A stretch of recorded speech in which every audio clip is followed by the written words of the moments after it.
No maida, no oven, no microwave for today's recipe. After my first mini cake recipe in the Paniyaram pan, I couldn't resist trying another version with a new flavor. Let's make chocolate chip vanilla mini cakes. In a bowl, take 2 tablespoons melted ghee and add 3 tablespoons powdered sugar in it. Mix it well.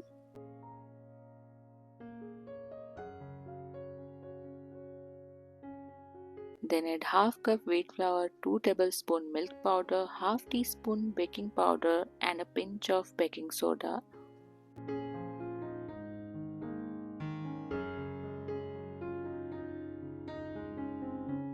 Gradually add lukewarm milk in it, a little less than half a cup.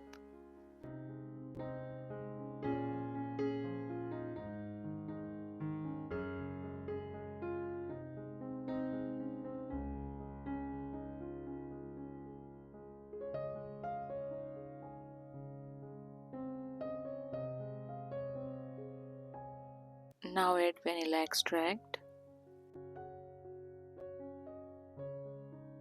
Our batter is ready. Grease the Paniyaram pan with ghee. Now pour the batter into the Paniyaram pan.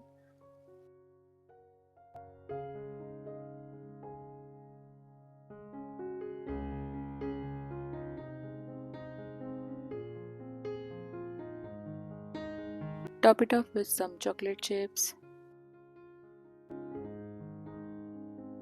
Press them slightly into the batter. First heat a tawa on the gas stove. Then place the Paniyaram pan on top of it.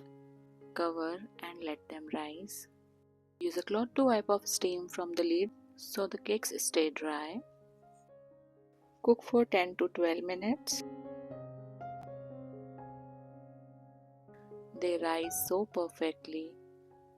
Check with the toothpick. Let them cool completely. I am placing them straight onto the plate as I like them sticking together this way. You can serve them just like this, or you can serve chocolate ganache on the side as a dip. I have served them with chocolate ganache. Soft, spongy, bite-sized cakes. Perfect little treats for kids' tiffin or evening chai. Let me share one tip for this recipe. If you place the Paniyaram pan directly on the gas stove, they will cook, but the outer side will not get a cake-like texture. You can see the difference. You can place Paniyaram pan directly on the gas stove for chocolate cakes, but for this type of vanilla cakes, please place Paniyaram pan on the tawa. Try it and you will not regret.